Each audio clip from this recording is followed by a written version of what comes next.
অনেক কষ্ট একটা গাছ, শিকড় সমেত। নাকি এটা শিকড় না, এটা ডালপালা। না না না, শিকড় শিকড় ভাই, একটা শিকড় পেয়ে গেছি।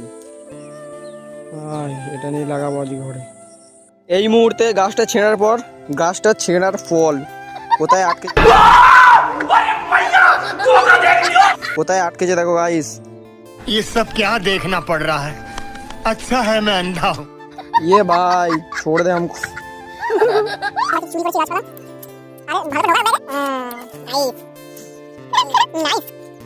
এই সেই ভাইরাল বীজ, তোমরা এখানে কে কি কাণ্ড করেছো সব এখানে ইতিহাস আছে। নিচে দেখো, নিচে একটা কুমির আছে ওখানটা। তোমরা কি দেখতে পাচ্ছ? ওই যে ওর ভেতরটায় এই সবাই ঢুকলো ওখানটা একটা কুমির, বড় সাইজের। अच्छा যদি গাইস ভিডিও কেউ পড়ে যায় পুরো এদিকে লোকেশন একদম পুরো ওয়াও। তোমরা যদি কেউ চাও তো এইদিকে তোমরা ঘুরতে আসতে পারো। আর এই হলো স্টেশন। টাটা গাইস, খিরা ট্রেন চলে এসছে আমাদের। চলো পরে গাইস, এখন tata, good bye. Tata tata, like subscribe করতে একদমই ভুলবে না।